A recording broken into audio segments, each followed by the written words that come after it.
अपन Mithila recording studio में लगो छौड़ी मर जइबो, छौड़ी मर जइबो, छौड़ी मर जइबो हे गई जोहर खाई के, जोहर खाई के।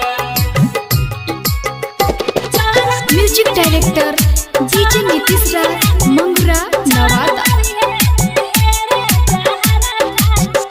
छौड़ी मर जइबो हे गई जहर खाई के, छौड़ी मर जइबो हे गई जहर खाई के, जहर खाई के गई, जहर खाई के, जहर खाई के गई अगिया में जड़ के।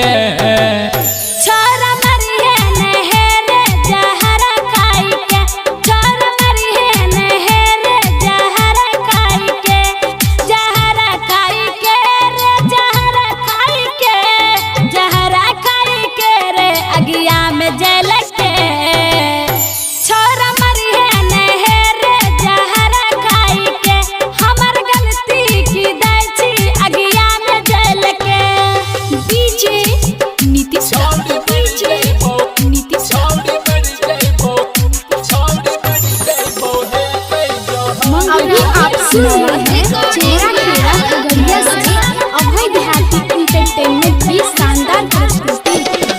सातो जन्म रहबो झूठ क्रिया खैली, हाथ में मेहंदी दोसर नाम के रचैली, हाथ में मेहंदी दोसर नाम के रचैली। गलती जे भेले छोरा कर दही माफ रे, कोन करे वाला छो ई ना साफ रे। जहर खाई के रे जहर खाई के, जहर खाई के रे अगिया में जल के। छौड़ी मर जइबो हे गई जहर खाई के, छौड़ी मर जइबो हे गई जहर खाई के। छोरा मरिए नहेरे जहर खाई के, छोरा मरिए नहेरे जहर खाई के। डीजे नीतीश छौड़ी मर जइबो, नीतीश छौड़ी मर जइबो, छौड़ी मर जइबो हे गई जोहर। अभी आप सुन रहे हैं चेहरा खेरा खगड़िया से अभय देहाती एंटरटेनमेंट की शानदार प्रस्तुति।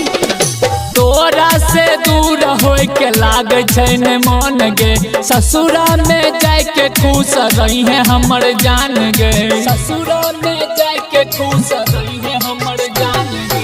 हमरा न लागे छै ससुरा में मोन रे, आलोक सुमन बिके रानी गले जैन रे। जहर खाई के रे जहर खाई के, जहर खाई के रे अगिया में जल के। छौड़ी मर जइबो हे गई जहर खाई के, छौड़ी मर जइबो हे गई जहर खाई के। छोरा